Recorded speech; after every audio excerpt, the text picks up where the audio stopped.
여호와여 오직 주는 하나님이시라. 주께서 이 좋은 것으로 주의 종에게 허락하시고 이제 주께서 종의 집에 복을 주사 주 앞에 영원히 두시기를 기뻐하시나이다. 여호와여 주께서 복을 주셨사오니 이 복을 영원히 누리리이다 하니라. 은혜가 많으신 주님 감사합니다. 아버지, 오늘도 하나님의 은혜와 사랑으로 이렇게 은혜 가운데 다 모였습니다. 너무나도 부족하고 아는 것도 너무 없지만 하나님께서 하늘의 지혜를 저에게 허락해 주셔서 오늘 하시는 그런 모든 인도하시는 말씀 하나하나가 저희들 마음판에 새겨져서 하나님께 기쁨과 영광을 드릴 수 있는 귀한 성경 공부 시간 될 수 있게 아버지께서 인도해 주실 줄 믿사오며 모든 말씀 예수 그리스도 이름으로 감사하며 기도했습니다. 아멘. 감사합니다. 한번 여러분에게도 어차피 말씀을 갖다가 우리가 읽는 그런 기간이고 하나님께서 말씀을 읽으라고 했기 때문에 말씀도 쭉 한번 읽어보시면서 지금 계속 다윗왕에 대한 얘기만 쭉 하고 있는데 그러면 다윗왕은 도대체 어떤 분이냐는 것도 한번 우리가 다시 한번 묵상을 해보고 생각해 볼 필요가 있어요. 다윗왕을 하나님이 기뻐하셨다고 하니까 그럼 도대체 이분이 어떤 행동을 했고 뭘 했길래 어떤 마음가짐으로 하나님 앞에 나왔길래 하나님께 이렇게 기뻐하시냐. 그럼 나도 좀 배우고 그분의 그걸 비슷하게도 한번 따라해봐서 나도 하나님께 마음을 드리려고 한번 노력 한번 해보다 보면 하나님께 기쁨을 드릴 수 있는 우리가 되지 않을까라는 걸 생각해서 우리가 말씀을 공부하는 이유는 그거잖아요. 우리 똑같은 인간들이 이미 하나님의 은혜와 사랑을 딱 접하고 거기서 하나님께 기쁨을 드리는 사람과 하나님께 죄를 드리는 사람들 이런 모든 것들에 대한 그 해답이 다 이렇게 성경에 다 나와 있기 때문에 우리가 말씀을 깊이 묵상하는 거예요. 이 말씀은 하나님의 감동으로 지은 거라고 합니다. 하나님의 말씀이라고 그러시니까 하나님께서 우리에게 주시는 그 말씀과 동일하다고 이렇게 보면 돼요. 워낙 유명하신 왕이다 보니까 한 번쯤 이렇게 다윗왕에 대해서도 한번 쭉 한번 말씀을 읽어보시고 하는 것도 괜찮을 것 같아요. 자, 오늘 제가 이 표를 하나 적었어요. 역대상 오늘 7번째 파트인데 장수로 따지게 되면 16장에서 20장까지 총 5장의 장수입니다. 근데 여기에 보니까 제일 제 마음에 많이 와닿았던 말씀 중에 하나가 바로 이거예요. 하나님은 늘 우리와 함께 하신다 라는 이 말씀과 하나님이 우리와 함께 하지 않으면 우리가 안 되잖아요. 우리가 뭘 이길 수 있어요. 세상에 있는 어떤 조그마한 병이나 사단이나 어떤 좋지 못한 일들이나 이런 모든 것들을 우리 능력으로 이길 수가 없잖아요. 없으니까 하나님께서 기도하는 가운데 하나님께서 역사해 주셔서 하나님의 역사가 들어가면 초자연적인 하나님의 능력이 또 함께 하시기 때문에 내가 할 수 없는 그런 부분들을 채워주시는 하나님이시기 때문에 함께 하신 거죠. 자, 여기 보게 되면 다윗이 이게 보면 전쟁의 역사가 많아요. 이제 다윗왕 하면 뭐예요? 이꼴 전쟁. 다윗왕이 하나님께 기쁜 마음을 드리기 위해서 성전을 갖다 건축해 드리려고 했더니 하나님께서 하지 말래요. 역대하 맨 마지막 부분에 보게 되면 하나님께서 왜 하지 말라고 그랬냐면 다윗왕이 하도 전쟁을 많이 하다 보니까 그 손에 피가 많이 묻게 되잖아요. 살인을 많이 하게 되다 보니까 거룩하지 못한 그런 걸로 인해서 너에게 그것을 하지 않는 거다라고 하나님 말씀하신 거예요. 내가 너의 마음은 알지만 너의 그 육적인 상태와 이런 것들이 정결하지 못하기 때문에 그 정결함을 유지할 수 있는 너 다음 세대에 있는 그 아들에게 내가 직접 받겠다. 그렇지만 너의 마음도 내가 받아서 너가 가지고 있는 왕국과 다윗의 왕국을 내가 영원토록 견고하게 하고 영원토록 내가 존재하게 하겠다라고 하나님이 다윗왕과 약속을 해요. 그 약속이 유다지파 왕국에 그대로 이어지는 거예요. 그런데 그러면 영원히 유지가 되면 지금도 남유다 왕국이 있어야 되는데 지금은 남유다 왕국이 없어요. 하나님이 다윗과의 언약을 세운 지 정확하게 417년 뒤에 BC 586년에 남유다 왕국은 바벨론으로부터 멸망을 합니다. 그럼 하나님이 약속했는데 멸망했으면 잘못된 약속이네? 맞아요?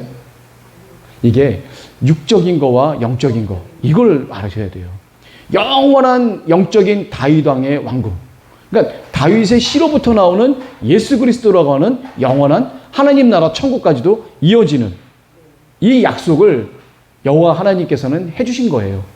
그때 당시에는 사람은 육적인 것만 판단하지만 하나님은 영적인 존재이기 때문에 영원한 하나님의 나라까지 연결이 돼야 되는 거거든요. 이스라엘이라는 나라에서 끝나면 안 되는 거 아니에요. 그게 하나님 나라와 연결이 돼야 되는 거 아니에요. 그 연결고리가 바로 예수 그리스도라는 분이에요. 이 예수 그리스도는 바로 다윗왕의 씨로부터 시작된 거예요. 그래서 다윗왕에게 언약을 맺고 약조를 맺은 것 중에 하나가 영원히 너의 왕국이 존재한다. 그거는 다윗 왕의 씨로부터 된 예수 그리스도라고 하는 분을 통해서 영원한 하나님 나라, 천국이 보장될 거라고 하는 것을 하나님께서 약속을 하신 게 바로 그 약속이에요. 견고해진다. 그 약속에는 흔들림이 없다는 거예요. 우리가 육적으로 생각을 해갖고 BC 586년에 망했는데 왜 이렇게 됩니까? 라고 우리가 의문을 갖거나 따져서는 안 되는 거죠. 지금 쭉 놓고 봤을 때 성령의 역사가 이제 예수 그리스도의 역사가 끝나고 지금부터 앞으로 어떻게 돼요? 하늘나라가 임할 때까지 성령님의 역사가 쭉 시작될 텐데 그 성령의 역사까지 여호와 하나님께서는 말씀해 주신 거다라는 것을 우리가 알 수 있습니다. 자, 다윗 왕이 어디를 가든지 지질 않아요. 하나님께서 함께 하시니까 그냥 붙는 그 순간에 그 사람들이 쫄아서 다 도망가거나 직접 패한되거나 그래서 하나님이 그 다윗 왕은 어디를 가든지 간에 다 승리를 얻습니다. 그거 어떻게 돼요? 주변에는 모든 나라들을 다 평정한다는 얘기예요. 그래서 어려움과 두려움과 이런 것들이 이제 싹 없어지게 돼요. 그 과정이 이제 어떻게 가는지 한번 이제 보도록 하겠습니다. 자, 저번 시간에 했던 게 뭐였죠? 저번 시간에 맨 마지막 부분에 했던 게 뭐였어요? 법궤를 들고 오는 장면이죠. 맨 마지막 절이 뭐예요? 미갈이 심중에 다윗을 업신여겼더라. 배에 보시면 이제 이게 통으로 된 건데 남자분이 통으로 돼갖고 막 춤추니까 살도 보이고 뭐 반 정신 나간 사람처럼 왜 춤의 그 무화경지에 들어가면은 딱 보면은 그 사람이 율동에 맞춰서 추는 춤이 아니라 완전 막춤 아니에요. 다윗왕이 추면은 그냥 성령에 이끌린 그 춤을 갖다 옆에서 보게 되면 그게 정신 나간 사람이지.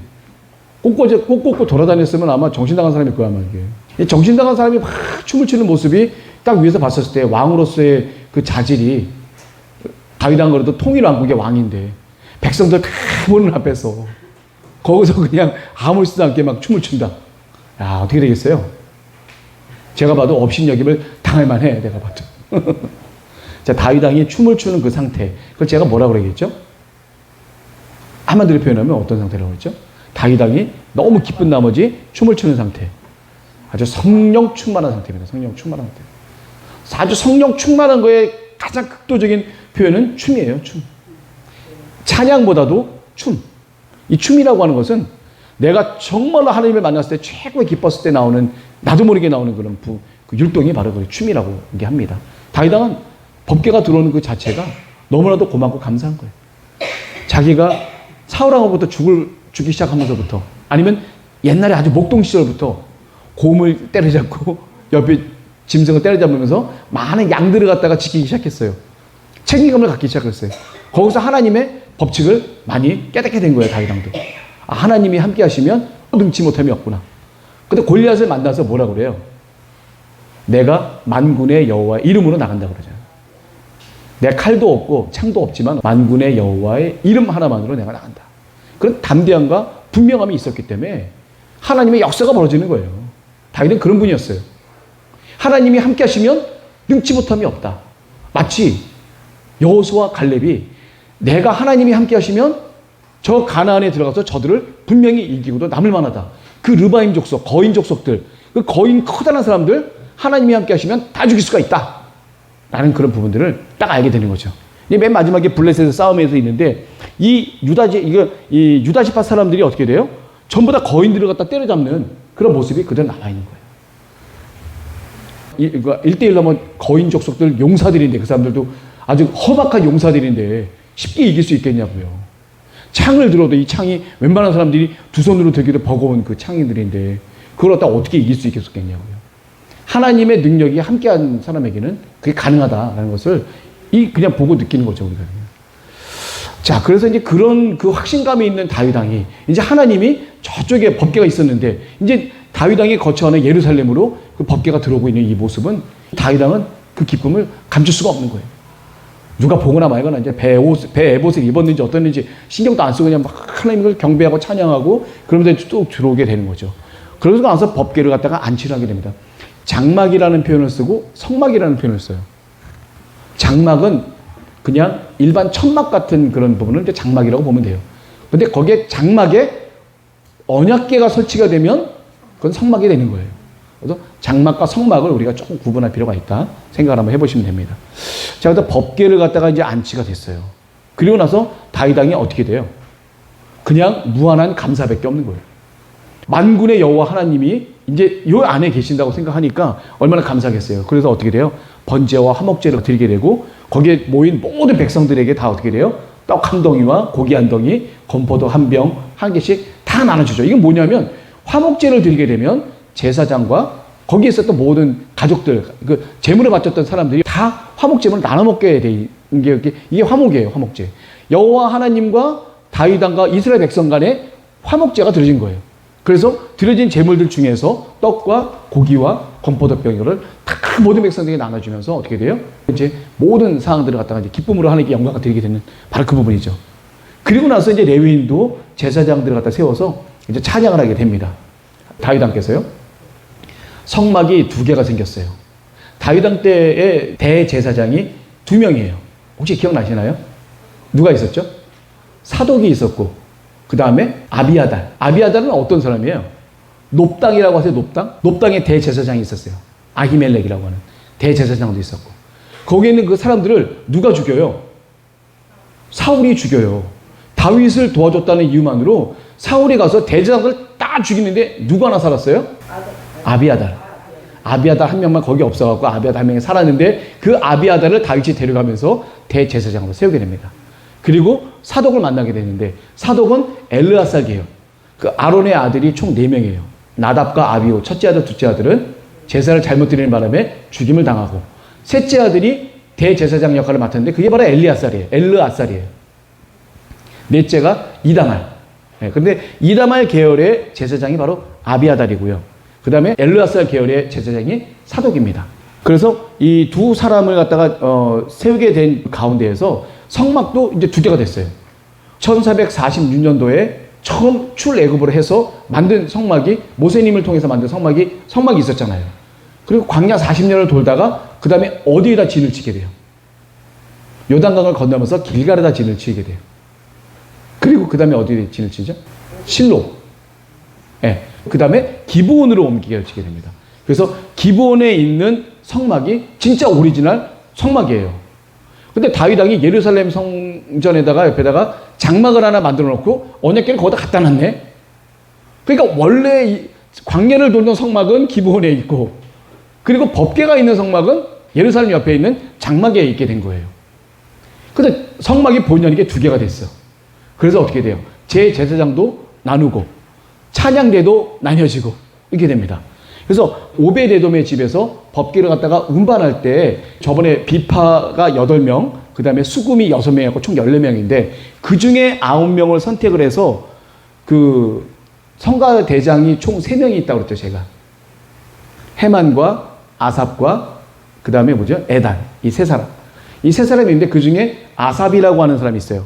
이 사람이 헤만이라고 하는 사람이 성가대 총지휘자고 그 사람 오른쪽 옆에 있던 사람이 아삽인데 이 아삽과 이 14명 중에서 9명을 선택해서 이스라엘에 있는 장막에다가 찬양대를 세우고 그리고 나머지 헤만과 에단 이 2사람의 그 찬양 대장이 있는데 이 2사람은 나머지 5명 선택 못된 14명 중에서 선택이 안 된 5명과 함께 어디 있냐면 기브온 산당으로 가게 돼요. 네. 그래서 좀 나눠지게 되죠. 그래서 이제 다윗이 감사의 찬양을 갖다 하게 됩니다. 그 다윗 왕의 감사 찬양의 시가 여기 나와 있죠. 2페이지부터 쭉 나와 있죠. 이게 보게 되면, 여기 보면, 감사. 다윗 왕의 감사의 찬양 시의 구조가 뭐냐면, 감사와 기원과 언약, 그리고 하나님의 보호, 구원, 송영, 이렇게 나와 있어요. 그래서 감사에 대한 부분은, 7절에서 10절까지에 대한 부분이고요. 그러니까 그 16장 7절에서 36절까지가 다윗이 하나님께 드리는 감사의 찬양이에요. 법궤가 안전하게 예루살렘으로 온 것에 대한 그 감사를 다윗이 원래 음악을 좋아하시는 분이니까 찬양을 갖다 이렇게 드려서 하게 되는 그 하나님께 드리는 진정한 찬양의 시가 바로 7절부터 36절인데 다윗이 성령에 충만해서 하나님께 드리는 진정한 찬양의 시입니다. 이걸 한번 묵상을 하시면서 여러 번 반복하시면요. 하나님의 성령의 충만함이 충분히 임할 수 있는 그만큼의 시예요. 제가 한번 여러 번 읽어봤는데 참 은혜가 돼요. 마음속으로. 그래서 이 시를 한번 시간 되실 때 집에 가셔서 한번 읽어보셨으면 좋겠습니다. 그래서 감사에 대한 부분이 있고 그 다음에 11에서 14절까지가 이제 기원에 대한 부분, 그 다음에 언약에 대한 부분, 하나님의 보호, 구원, 송영 다 이렇게 되어 있는 그런 부분들이에요. 자, 그 다음에 이제 다윗 왕이 성전 예배의 제도를 좀 정비를 합니다. 제가 좀 전에 말씀드렸던 거예요.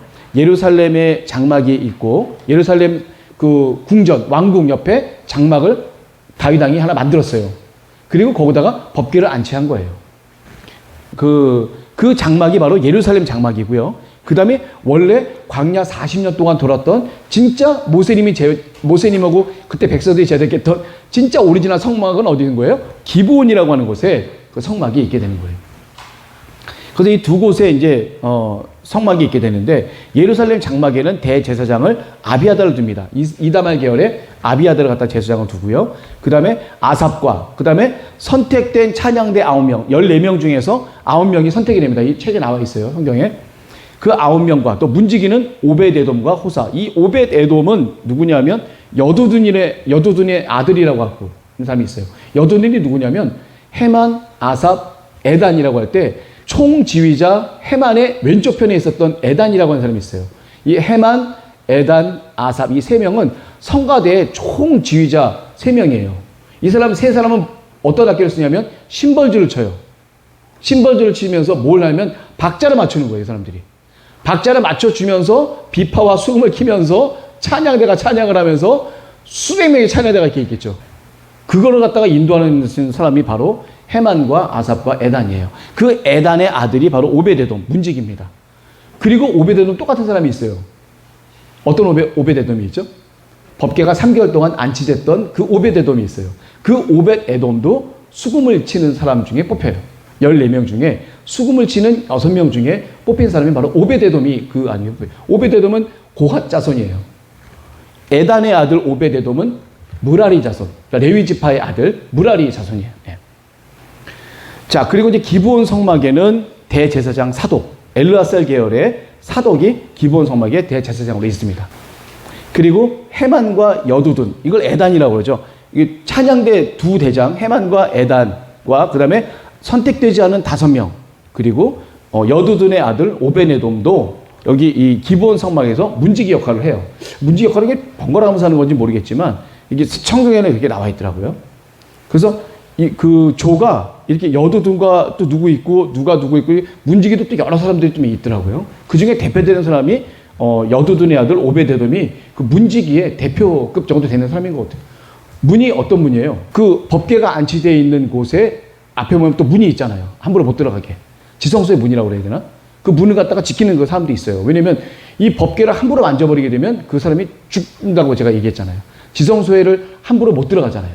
법궤가 안치되는 장소가 장막 중에서도 지성소, 제가 저번에 말씀드렸지만 굳이 따진다고 한다면 이 단상을 지성소라고 보는 뭐라고 지성소에 법궤가 안치하게 되는데 그 지성소는 딱 한 번 들어갈 수 있어요. 1년에 7월에 대속죄일 날 대제사장이 들어가서 속죄를 갖다 대신하고 나올 수 있는 딱 그 기간에 대제사장 1명밖에 들어갈 수 없는 게 바로 지성소예요.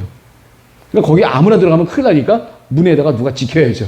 네, 그 지킴이 도우미들이 있어요. 바로 그 사람들이 에단의 아들 오벳에돔도 그 중에 거의 우두머리격입니다. 지키는 사람들 중에. 자, 그리고 어떤 일이 어떻게 했냐면 아침 저녁으로, 이건 율법에 나와 있는 내용이에요. 아침 저녁으로 번제를 갖다 드리도록끔 다윗 왕이 다시 얘기를 하는 거죠. 그러니까 성막이 이제까지는 산당의 개념으로 아무렇게나 그냥 이방신들 제사하듯이 그냥 그렇게 이루어졌던 그런 것들이 이제 그게 아니라 율법에 나와 있는 형태로 이제 다시 한번 성전에 드린 예배에 대한 그런 부분들을 다시 한번 재정비를 한 왕이 바로 다윗 왕이다. 어떤 거에 맞춰서? 율법에 맞춰서. 율법이 뭐예요? 하나님이 백성들에게 이렇게 하겠다라고 약속하신 내용이 율법이에요. 율법 그러면 막 딱딱해. 막 그냥 복잡해. 할 수가 없어. 이게 아니에요. 그거는 내가 사느냐 죽느냐예요. 율법을 지키면 사는 거고 안 지키면 죽는 거예요. 삶과 죽음의 딱 기로에 서 있는 게 바로 율법입니다. 그때 당시에는. 그러니까 하나님의 말씀을 지켜야지만 살 수가 있는 거고 안 지키면 나답과 아비후, 아론의 아들처럼 죽을 수도 있어요. 그러니까 하나님은 영광이 있으신 분이기 때문에 인간이 함부로 하나님과 맞닥뜨릴 수가 없는데 하나님이 맞닥뜨릴 수 없는 인간들을 갖다가 내가 너희들과 만나기 위해서는 이렇게 하겠다라고 지은 규정이 바로 율법이라고 생각하시면 됩니다. 우리 하나님의 영광을 맞닥뜨릴 수가 없어요. 그 순간에 우리는 죽을 수밖에 없는 사람들이지만 하나님이 우리와 같이 교통하기 위해서 만들어 놓으신 그 율법이 바로 그런 율법이라는 것을 알 수가 있습니다. 자, 그 다음에 제가 여기다가 좀 적어 놨었었는데 여러분 아멘이라고 아세요? 다윗 왕께서 찬양을 했었어요. 그랬더니 어떻게 돼요? 모든 백성이 뭐라 그래요? 아멘하고 여호와를 찬양하였더라. 여러분 그 아멘의 의미를 아세요? 아멘의 의미? 교과서 7페이지 한번 보실래요? 제가 좀 잠깐 좀 정리를 좀 해봤어요. 아멘. 아멘이란 게. 이게 아멘이라는 것은 참으로 그러합니다. 라는 감탄의 말입니다. 예. 아, 참으로 그러하다. 아멘. 그러면은, 아, 참으로 그러하다. 속으로. 예, 그런 의미죠. 아멘은 원래 믿는다라는 의미의 히브리어 아만에서 파생된 용어입니다. 아멘은. 그래서 감탄의 의미뿐 아니라 진실함, 견고함, 확신, 긍정 등을 갖다 뜻하게 합니다. 그래서 이런 의미로 인해서 아멘은 어느 한 사람이 다른 사람의 말을 확인하고 그의 맹세나 선언들이 그대로 이루어지기를 소망하는 표현의 말이 되었다라는 거죠. 담임 목사님께서 여러분 하나님은 우리와 함께 하십니다. 아멘. 그러면 정말 참으로 그러합니다. 속으로 그렇게 생각이 되는 거예요. 아, 맞습니다. 그리고 믿습니다. 그리고 그 말씀이 나에게 임하기를 간절히 원합니다. 그거 똑같은 얘기예요. 이게 그게 아멘이에요, 우리가. 그러니까 굳이 이거는 사실 아멘은 그냥 우리 본능적으로 나오는 거지만 그래도 믿지 않는 사람들이 위에 할아버지가 그러시더라고요. 막 내려오셨고 김 목사, 추 목사 뭐 이렇게 하고 막 얘기하다가 막 가시면서 할렐루야, 아멘 막 그러고 가세요. 그러다가 휙 돌아서서 하는 말이 근데 그 아멘이 무슨 뜻이야? 설명을 해줘요, 우리가 이렇게 설명을 해주는데 이 아멘에 대한 의미. 제가 이제 아멘은 우리가 너무 많이 하는 얘기지만 믿지 못하는 사람들이나 믿는 사람들이 할지라도 아멘이 뭐냐 했었을 때 우리가 좀 알 수 있는 그런 부분을 제가 조금 정리를 해봤어요. 그러니까 아멘에 대한 그런 부분들을 우리가 다시 한번 생각을 하면서 뭔 말인지는 알겠지만 그걸 갖다가 이제 그 사람들에게 이제 간단하게 좀 설명해 줄 수 있으려면 그런 것들이 필요할 수 있겠다 싶어서 제가 참고로 한번 적어놨습니다. 자, 그 다음에 하나님께서 다윗 왕에게 주신 언약이 있어요. 그게 뭐예요? 하나님이 다윗 왕에게 주신 언약. 우리가 사무엘서에 배웠는데 딱 단어가 두 가지입니다. 적어놔야겠다. 견고함과 영원함. 이게 하나님께서 다윗 왕과의 언약, 다윗 왕조에 대한 언약이라고 보면 더 맞겠죠? 자, 이 언약의 발단이 뭐예요? 어떤 거에서 이 하나님의 다윗에게 언약을 하시게 됐냐? 다윗이 기특한 거예요, 한마디로 얘기하면. 가만히 생각해 보니까 자기가 백향목 궁에서 편안하게 잘 생활하고 있는데 생각해보니까 나를 갖다 이곳에 인도하신 여호와 하나님께서는 나는 그래도 그때 당시 삐까뻔쩍한 백향목에서 나에게 좀 잘 살고 있는데 나를 인도하신 정말 놀라우신 하나님은 고작 저 천막에만 있는다고 생각을 하니까 다윗의 마음이 좀 많이 좀 쓰렸어. 그러니까 이거를 누구한테 얘기를 해요? 나단 선지자한테 얘기를 합니다. 그런데 나단 선지자는 어떻게 생각해요? 다윗 왕의 말씀이 맞네요.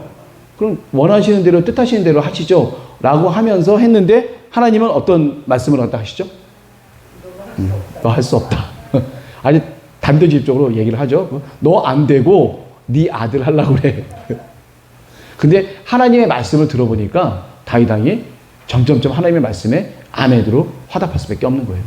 그래서 하나님께서 이 다윗 왕의 마음을 보시고 뭘 하게 되냐면 언약을 맺게 되는 거예요. 성전을 건축을 안 했지만 건축한 것만큼 하나님이 복된 축복을 내려주신 거예요. 그렇지만 지금 다윗 왕이 너무나도 많은 피를 갖다 부음으로 인해서 살인을 많이 한 걸로 인해서 경건하지 못한 육신의 모습으로 인해서 하나님께서 직접, 왜냐면 하나님도 영광에 계시는 분이기 때문에 함부로 그 영광스럽지 못한 그 육신의 모습으로 영광스러운 거룩한 하나님의 전을 짓는 데는 좀 자격이 미흡했다. 다윗 왕이 모자라서가 아니라 이미 주변에 정복을 많이 하다 보니까 주변을 많이 정복을 쭉 해야지만 평화로운 시대가 와야 되잖아요. 그래야지만 비로소 하나님의 전도 만들게 되고 여러 가지 백성들을 위한 생활도 되고 이런 모든 걸로 하나님이 만들어 놓으시려고 하는데 그 가운데서 다윗은 이미 많은 죄를 갖다 저질렀어요. 그래서 하나님께서 이 얘기는 성경에 나와 있는 얘기예요. 역대하에 나와 있는 얘기입니다. 나중에 보면 그래서 하나님께서 피를 많이 묻힌 다윗에게는 성전을 갖다가 짓지 못하도록 하나님 말씀하시고 너 다음 세대인 그 씨앗이라고 얘기를 하죠. 그 씨앗이라는 그 표현을 갖다 쓰면서 하나님께서 그 말씀을 하신 거예요. 그래서 너의 아들을 통해서 내가 성전을 갖다 짓게 하겠다. 그러면서 다윗 왕은 성전 건축에 대한 준비를 계속 해주게 되죠. 뭘 하게 돼요? 금, 은, 동 뭐 이런 것들 전부 다 갖다가 전리품들 어떻게 돼요? 싸워서 나가서 다 뺏은 것들 다 하나님 전에 갖다 바치는 거예요. 그 나중에 하나님 전에 쓰고 다 끌어다가 어디다 갖다 썼어요? 그거 성전에 쓴 거예요. 솔로몬 왕이 결국. 그러니까 다윗 왕이 했던 그런 모든 정복 사업들 가운데 모든 것들, 가장 귀한 것들은 다 하나님께 드렸습니다.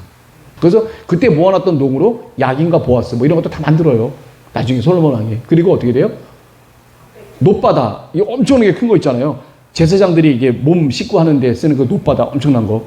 소가 왜 세 마리 동서남북으로 해갖고 놋바다 큰 거. 다윗 왕이 싸워서 전리품으로 얻은 그 놋을 갖다 다 갖고 제작을 한 거예요. 누가 제작했어요? 두로에 보면 왕도 히람이고 이 기술자 이름도 히람이야. 똑같아. 두로에는 히람이 맞나 봐. 두로에 있는 기술자 히람이 그 모든 것을 다 제조해서 다 놋에 대한 부분을 다 만들죠. 솔로몬 시대. 하나님께서 이제 그 다윗 왕에게 주시는 그 언약이 이렇게 나와 있습니다. 어디에 나와 있어요? 9페이지에 보시면 돼요. 내 종 다윗에게 이처럼 얘기를 해라 라고 말씀하시는 거예요. 만군의 여호와께서 내가 너를 목장 곧 양을 따르는 데서 취하여 내 백성 이스라엘의 주권자를 삼고 내가 어디를 가든지 다윗 내가 어디를 가든지 내가 너와 함께 있어 너의 모든 대적을 너의 앞에서 멸하였은즉 세상에서 존귀한 자의 이름 같은 이름을 내게 만들어 주리라. 대단한 겁니다. 내가 또 내 백성 이스라엘을 위하여 한 곳을 정하여 저희를 심고라는 건 뭐냐면 이제는 유리하고 떠돌아다니지 않고 한 곳에 정착을 시키시겠다는 말씀인 거죠. 심고 저희로 자기 곳에 거하여 다시는 옮기지 않게 하며 악한 유로 전과 같이 저희를 해하지 못하게 하여 내가 사사를 명하여 내 백성 이스라엘을 다스리던 때와 같지 않게 하고 또 내 모든 대적으로 내게 복종하게 하리라. 내게 이르노니 여호와가 너를 위하여 집을 세울지라. 여기서 말하는 집은 그 다윗 왕은 이미 집에서 살고 있기 때문에 그 집이 아니라 다윗 왕조를 뜻하는 겁니다. 이 집은 보게 되면. 그래서 보게 되면 하나님이 뭐라 하면 너 주변에 있는 모든 사사 시대에 보면은 왕국이 불안정했어요. 이 지파들이 불안정해. 여기저기서 침범을 하니까 암몬 족속이든 아니면 모압 족속이든 또 블레셋 족속이든 이 족속들이 다 와서 이렇게 딱 하는데 이제 그러지 못하게 하겠다라고 하나님께서 이 다윗 왕에게 약속을 하신 거예요.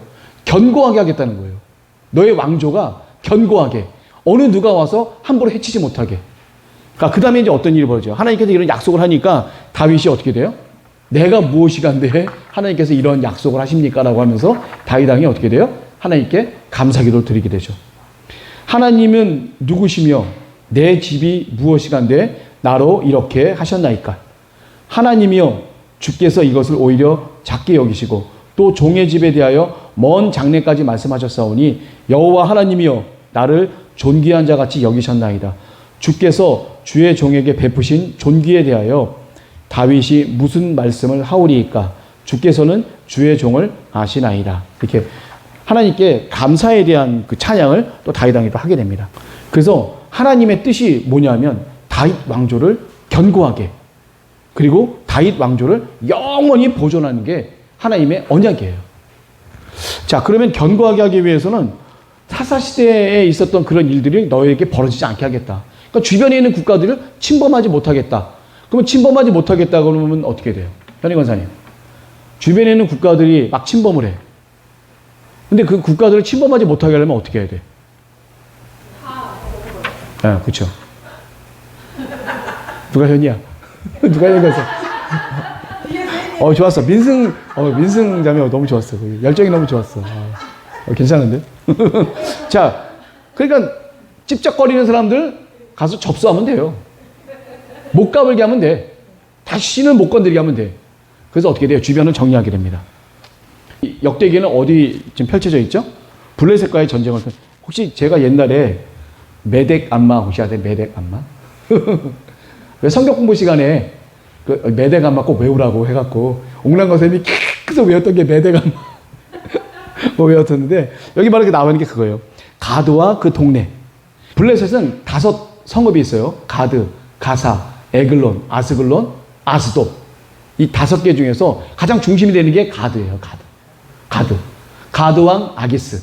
이 대표 왕이에요. 그리고 가드가 이 블레셋의 성읍들 중에서 가장 대표적인 성읍입니다. 그래서 표현을 어떻게 쓰냐면 어머니와 그의 딸들 이게 써요. 그리고 어머니의 굴레라는 표현도 써요.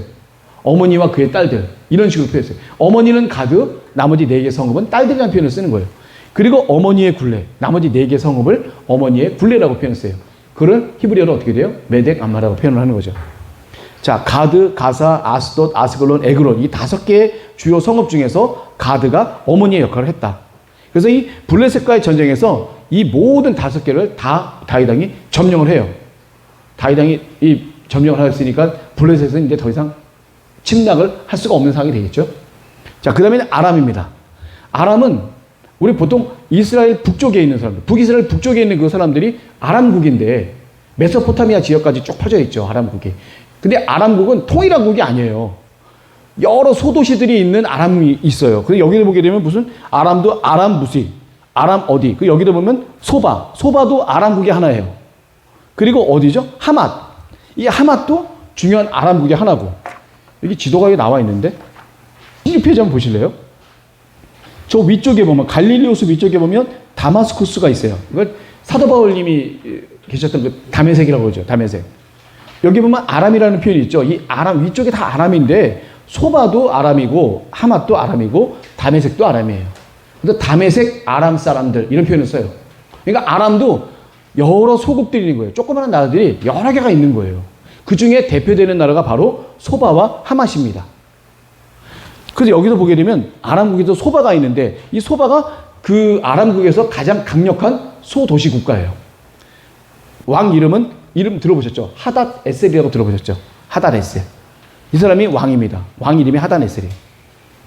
병거가 1,000마리, 뭐 기병 7,000, 보병 2만 이걸 다윗왕이 가서 한 번에 몰살시켜버리죠. 그리고 병거가 1,000마리가 있는데 그 중에 100마리만 남겨놓고 나머지 900마리 말은 심줄을 끊어버려요. 이거는 율법에 나와 있는 내용이에요. 그래서 어떻게 돼요? 이 말을 구하러 애굽에도 가지 말고 어디도 가지 말라고 이 율법에 나와 있는 내용을 다윗왕이 그대로 하게 됩니다. 말의 심줄을 끊어버렸다는 얘기는 뭐예요? 네, 말은요 전쟁에 유용한 그 짐승이에요. 기마병 1명이면요 보병 몇십 명은 그냥 상대가 안 돼요. 그냥 쑥대밭을 만들어보고 다닐 수가 있는 거예요. 말 한 마리면. 근데 그 말을 갖다가 잘라버렸다? 말을 갖다 못 쓴다? 그럼 어떤 의미일까요?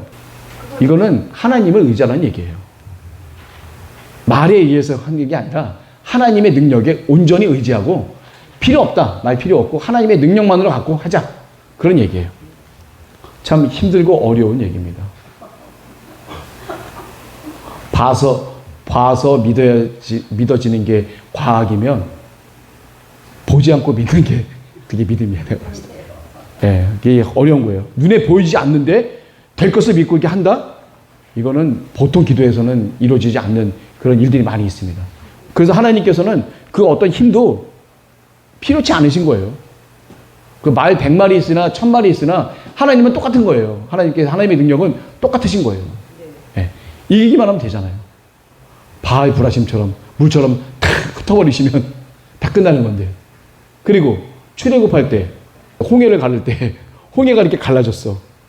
홍해가 갈라지려고 막 하는데 여기 있는 사람들 뒤로 누가 와요? 애굽의 군사들이 말과 기병을 몰고 엄청나게 빠른 속도로 그 사람들과 쫓아오잖아요. 그러면 이 사람들이 아무리 홍해가 갈라져도 지나가는 도중에 홍해 안에서 이 사람들이 쫓아와서 다 죽였을 텐데 왜 안 죽였냐 이거예요. 못 죽였냐 이거야. 제가 얘기했잖아요. 그들과 같이 했던 천사님들과 앞에 있던 기둥 하나, 구름 기둥 하나가 어떻게 돼요? 뒤로 가요. 뒤로 가갖고 오는 그 군대를 막는 거예요. 그 영화 엑소더스인가? 그거 보면 그 사람들이 막 못 가게 막 바람이 엄청 세게 불잖아요.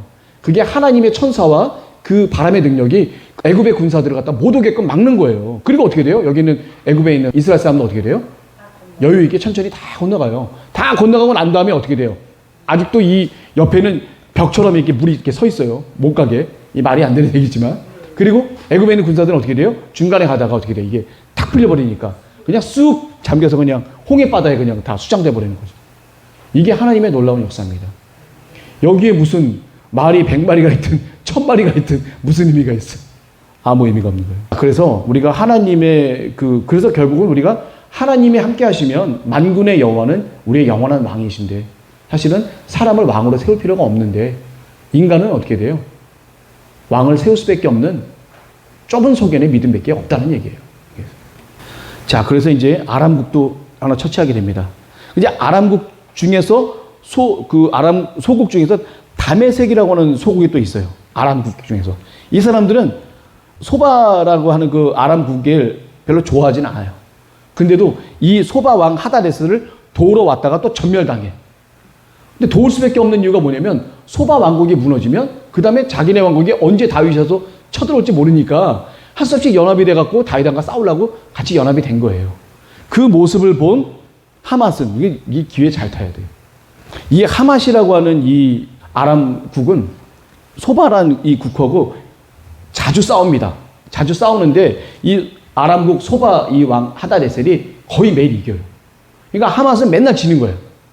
그런 가운데 있었었는데 다윗이 와갖고 소바를 갖다 완전히 무너뜨려 버리니까 이 하맛이 자기 아들을 갖다 보내서 징계를 맺자 이거예요.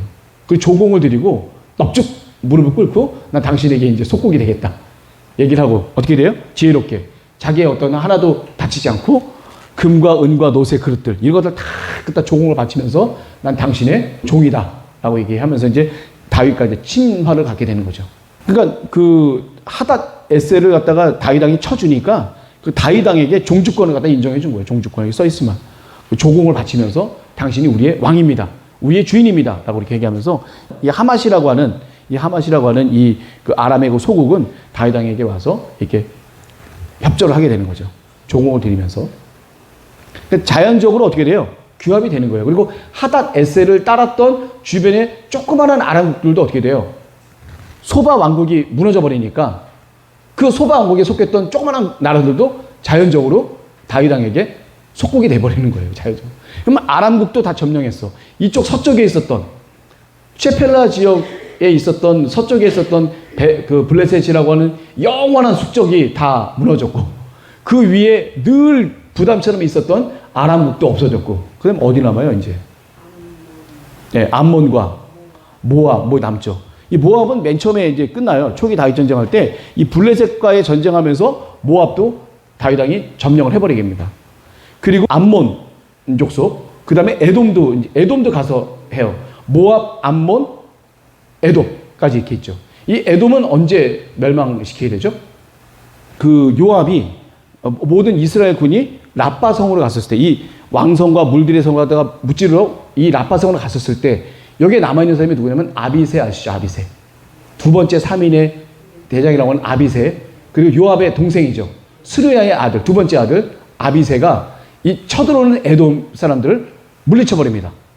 그리고 나서 어떤 일이 벌어지냐면 다윗왕이 이 물들의 성을 갖다 이기고 점령하고 다시 이스라엘로 복귀하고 났었을 때 이 다윗왕이 다시 쫓아가서 에돔을 갖다가 작살내고 거기다가 수비대까지 설치를 해버려요. 설치한다는 그 수비대는 뭐냐면 한마디로 하면 그 나라의 군사적인 그 통치를 하겠다는 그런 얘기입니다. 그래서 반란을 일으킨다거나 이런 걸 갖다가 막을 수 있는 그 수비대를 그 나라에서 설치를 하는 거예요. 자, 그렇게 이렇게 주변에 있는 이 나라들을 갖다 다 이제 없애버리게 됩니다. 그리고 이제 마지막 이제 후기에 이기는 그 나라가 바로 암몬과 또 어디냐면 블레셋도 얘기를 좀 해요. 블레셋 때 이겼는데 그때 이겼던 거에 대표적인 걸 갖다가 얘기를 하게 되는 겁니다. 그 다윗 왕이 암몬 왕하고 같이 이렇게 싸우게 되는데 암몬 왕이 이름이 누구죠? 나하스라고 혹시 들어보셨어요? 암몬 왕 나하스. 누구랑 관계 있는 거예요? 사울왕하고 관계가 있어요. 이 암몬 왕 나하스가 길르앗 야베스 족속들을 갖다가 잡아먹으려고 들어갈 때 그때 사울왕이 왕 되자마자 어떻게 돼요? 12지파에다가 결의의 소를 갖다 다 짜서 12지파에다 다 보내서 나를 따르지 않는 지파는 이렇게 될 거다 라고 하면서 12지파 사람들을 다 모아서 암몬 왕 나하스를 갖다 물질러 버리죠. 그리고 길르앗 야베스 사람들을 구해줍니다. 그래서 그 길르앗 야베스 사람들이 그 고마움 때문에 나중에 사울왕이 죽었을 때 사울과 세 사람의 아들을 갖다 데리고 와서 장사를 지내주게 돼요. 그게 바로 길르앗 야베스 사람들이거든요. 그때 암몬 왕 나하스가 무찌르려고 했다가 오히려 사울 왕에게 대패를 당하게 되는 거예요. 그런데 다윗 왕이 이 설에 의하면 다윗 왕이 사울 왕에게 쫓겨서 도망 다닐 때 크게 도움을 줬던 사람이 바로 암몬 왕 나하스라고 그래요. 왜냐면 암몬 왕 나하스는 사울과 안 좋은 감정이 있잖아요. 그러니까 사울과 적관계에 있는 다윗을 많이 이게 옆에서 많이 조력을 해준 거예요. 그 고마움을 갖고 있는 이 다윗이 마침 암몬 왕 나하스가 죽었네. 그러니까 어떻게 돼요? 조문을 보내죠. 암몬 족속에게 이제 조문을 갖다 보냈는데 암몬 족속에 있는 이 장로들이 이 다윗 왕의 주변에 있는 모든 과를 다 잡아 족치고 있는 그 가운데 자기네 나라로 조문객을 보내니까 좋게 안 보는 거예요. 그러니까 이 왕한테 뭐라 그래요? 그 아들한테 뭐라 그래요? 정탐하러 왔으니까 이거 우리 용서하면 안 된다. 그래서 어떻게 돼요? 그 조문객으로 온 사람들 갖다가 수염을 반을 잘라버리고 반을 자르는데 수염이 보면 이게 길잖아요. 긴데 요렇게 반을 자른 건지 아니면 요렇게 반을 아예 뽑은 건지 그거는 잘 몰라. 하여튼 수염의 반을 잘랐다는 표현을 쓰거든요. 수염의 반을 없앴대요. 하여튼 그거는 수염을 건드렸다는 얘기는 중동 지방에 있는 사람들에게는 굉장히 치욕적인 거예요. 그 사람들의 수염을 건드린 거는 굉장히 치욕적인 거예요. 그리고 어떻게 돼요? 이스라엘 사람들이 옷을 이제 통으로 입잖아요. 안에 속옷도 옷 입고. 근데 중동 멀기면 여길 자르거든요. 허리를. 엉덩이 바로 밑을 갖다 자르는 거예요. 잘라버리면 어떻게 돼? 다 보이게 되잖아요. 치부가 다 드러나잖아요. 그런 상태로 수염을 반 자르고 여기를 자른 상태에서 그 사람들 너무 크게 웃지 마세요. 지금 녹화되고 있어요. 지금. 자, 그런 상황이 됐어요. 그게 얼마나 사람들이 수치스러워. 이건 뭐 하자는 얘기예요? 한판 붙자는 얘기야, 이거는. 왜냐면 어차피 이 사람들이 보낸 거는 자기들에게 자객을 보낸 거지 조문객을 보낸다고 생각을 안 하는 거예요. 이 암몬 왕은. 나하스가 죽고 그 아들 한운이 왕이 됐는데 거기는 장로들이 이제 그렇게 오해를 할 수밖에 없는 상황이에요. 왜냐면 다윗이 주변 국을 막 정리하고 막 다 죽이고 있는 판에 아버지 돌아가셨다고 조문객을 보내면 그게 조문객이에요? 자객들이지. 그래서 그 사람들을 갖다가 옳게 보내지 못하고 그렇게 수치스럽게 해서 이렇게 보내게 됩니다. 그래서 다윗 왕이 어떻게 돼요? 그 수치스러운 모습을 갖고 예루살렘에 들어오게 되면 보기 안 좋잖아요. 그래서 바로 길 건너자마자 여리고가 있어요. 여리고에서 종려나무 성읍이라고 그러죠. 종려나무 많아서 여리고에서 좀 이렇게 수염이 길어질 때까지 이렇게 있다가 다시 돌아와라라고 이렇게 다윗에게 얘기를 해주면서 어떻게 돼요? 이제 싸움 한판 붙을 것 같으니까 암몬이 가만히 있겠어요. 이제 어떻게 돼요? 자기네가 이제 힘이 약할 거라고 생각하니까 어떻게 돼요? 용병을 쓴 거야. 용병을 썼는데 아람국에 용병을 썼어요. 아까 저기 졌던 그 소바도 있었고 아람국에 마하가라는 왕국이 있고 아람국에 나하라임이라고 왕국이 있었었는데 그래서 이때 싸움을 갖다 하게 되는데 암몬 족속이 그 사람들을 갖다가 용병을 갖다 구했어요. 그리고 암몬 족속은 자기네 성 앞에서 진을 치고 있고 이 용병들은 저쪽 밑에 남쪽에다가 진을 갖다 치고 있고 그러니까 이래서 예루살렘 이스라엘 군이 그 성을 갖다가 진격하려고 이게 가운데로 들어오면 어떻게 돼요? 이 뒤에 있는 들에 있는 그 아람에 있는 왕들이 와서 어떻게 돼요? 같이 먹게 양동작전을 쓰려고 했는데 이 머리 좋은 요압이 그걸 딱 보고 어떻게 돼요? 아, 양쪽으로 나눠져 있으니까 그것도 다윗 왕이 이쪽에 보낸 사람들은 어떤 사람이냐면 많은 군대를 보낸 게 아니라 요압을 따르는 아주 비상한 사람들 몇 사람만 보낸 거예요. 많지 않은 군사들을. 그러니까 요압이 딱 있다가 아비새에게 자기 동생 아비새에게는 암몬 족속 사람들에게 붙이고 자기는 연합군 사람들 아람국의 연합군 사람들 아주 센 사람들한테 가서 우리가 양동으로 붙자. 같이 가면 다 죽으니까 양동으로 붙자 해갖고 각자 이제 붙게 되는 거죠. 그랬을 때 거기서 요압의 군사가 완전히 승리하게 됩니다. 그래서 여기 아람의 연합군들이 다 도망가니까 이 암몬 지역 사람들은 그 사람들을 믿고 있었었는데 그 사람들이 다 도망가 버리니까 얘네들도 도망가고 자기 성으로 들어가 버려요. 완전히 패한 거죠. 그러니까 저 용병들도 가버리고 이런 상황이 돼버린 거예요. 네. 요압에 있는 그 군사들이 어떻게 돼요? 다시금 예루살렘 성으로 그냥 그대로 돌아오게 돼요. 자, 암몬 족속과의 전쟁이 이렇게 됐었다가 그 다음에 진짜 암몬과의 블레셋을 격파하러 이제 본격적으로 이제 가게 되는 거예요. 그래서 암몬이라는 그 나라가 수도가 라빠인데 라빠 성이 있는데 라빠 성이 왕성과 제가 알겠지만 물들의 성, 이 성이 크게 두 가지가 있는데 이 왕성은 아주 난공불락의 성이에요. 높은 고지에 예루살렘처럼 높은 고지에 성이 있기 때문에 그곳을 올라가기가 너무 힘들어요.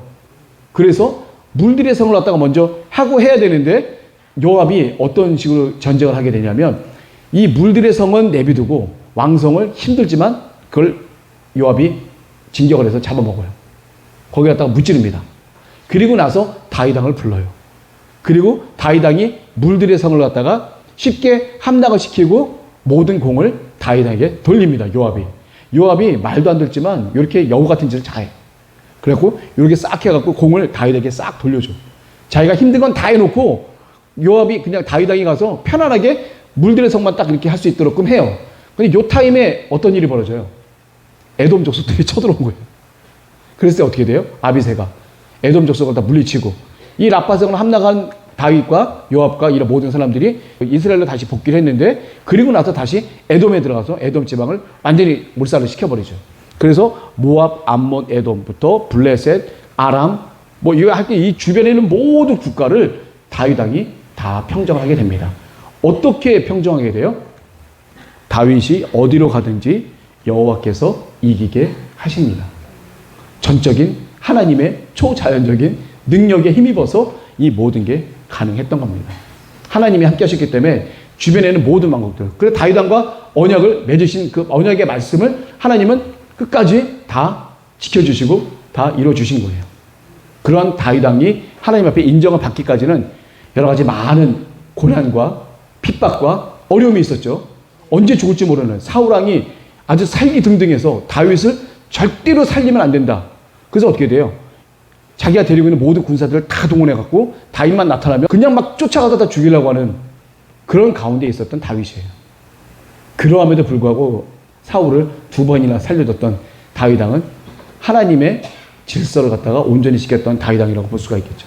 하나님은 아주 위기 때 우리가 이걸 아셔야 돼요. 하나님께서 우리를 진하게 달아보실 때가 있어요. 조기모 권사님 저번에 우리 중보기도에서 말씀하시는데 빚이 워낙 많으니까 하루가 내가 어떻게 산정한지를 모른다는 거예요. 하루가 어떻게 그냥 어떻게 조금씩 갚아지고 하는데 하루하루가 너무 힘들어서 어떻게 될지 모르는, 어떻게 보면 하나님께서 진하게 달아보시는, 때로는 물질로도 달아보고 때로는 자식으로도 달아보고 때로는 남편과 아니면 때로는 병으로도 여러 가지 어려운 상황들을 하나님이 진하게 달아볼 때가 있어요. 근데 중요한 건 뭐냐면 바로 그때 우리는 하나님께 뭐래야 되면 기도해야 돼요. 내 마음과 중심이 흐트러지지 않게. 달아보는 이유는 뭐냐면 하나님 앞에 와서 무릎 꿇으라는 얘기예요. 바로 다윗왕이 그렇게 한 거예요. 힘들고 어려울 때 다윗왕은 하나님께 찬양의 시를 졌어요. 하나님께 영광의 시를 졌어요. 불평을 해도 슬픔을 해도 다 하나님께, 모든 것을 하나님께 했던 다윗왕은 그때 그 순간에 중심이 흔들리지 않고 하나님이 늘 함께 하신 거에 대한 고맙고 감사한 것을 찬양으로 하나님께 드렸다는 거예요. 달아보는 그 지난 그 기간 동안을 하나님을 외면하지 않고 함부로 죄를 짓지도 않고 오로지 하나님의 은혜 가운데 이 사울왕을 2번이나 죽일 수 있었다? 웬만한 사람은 다 죽이죠. 그걸 왜 살려줘? 그 사람만 죽여버리면 나는 편하게 살 수 있는데 안 죽이고 그냥 내버렸던 건 뭐냐면 하나님이 기름을 부으셨기 때문에 그런 거예요. 사울도 하나님이 기름 부으셨기 때문에 하나님이 함께 하시는 사람이기 때문에 할 수 없었던 거예요. 그 하나님의 규례와 율례를 먼저 앞세웠던 이 다윗왕은 하나님을 사랑할 수밖에 없는 그런 사람입니다. 그래서 어떻게 돼요? 결국은 다윗이 어디로 가든지 여호와께서 늘 함께 하셔서 이기게 하신다는 것에 대한 확신을 다윗왕에게 주셨어요. 자, 오늘도 우리 여기 계신 우리 교회 분들도 하나님이 함께 하셔요. 성령께서 내 안에서 함께 하시는데 그 성령께서 내가 어디로 가든지 그 성령께서 늘 함께 계셔서 내가 하나님 앞에 죄를 짓게 하는 것이 아니라 달아보시고 힘들게 하실 때 하나님께 먼저 무릎 꿇고 기도할 수 있는 그 기도의 길을 열어주시는 하나님께 내 입술을 열길 바랍니다. 남하고 얘기하지 마세요. 주변 사람하고 얘기해봤자 죄밖에 안 져. 내가 하나님 앞에 죄 다 얘기를 해야 돼. 내 입술에서 나오는 건요 더럽고 추한 것밖에 없거든요. 욕밖에 없거든요. 열받아 죽겠는데 어떻게 좋은 말이 나와. 막 욕만 나오고 막 불평하고 막 투정하고 막 비판하고 막 이런 것밖에 안 나오는데 그걸 받는 사람은요 나하고 똑같이 묻어. 내 이 더럽고 추한 게 마귀를 통해서 묻어요. 내 이 강팍함이 옆에 사람하고 얘기하면 그 사람이 내 강팍함을 묻는다니까 똑같이 강팍해져. 연합을 해버려. 사단이 연합을 해버려. 사단이 연합을 해버려. 그냥 하나님께 모든 것을. 그러면 내 모든 형편을 아시는 하나님께서 내 이 힘들고 어려운 이 모든 것은 하나님이 일부러 일으키신 거거든요. 하나님께 기도하라고. 그걸 하나님 앞에 해야지. 왜 쓸데없이 딴 사람한테 해요. 하나님 앞에 열심히 기도해서 우리도 다윗처럼 내가 좀 어디 가든지 하나님께서 능력으로 함께 하신다는 것을 온전히 깨달으는 우리 교회의 분들이 되었으면 합니다. 이것을 마지막으로 해서 역대상 7번째 시간을 또 마치도록 하겠습니다. 감사합니다.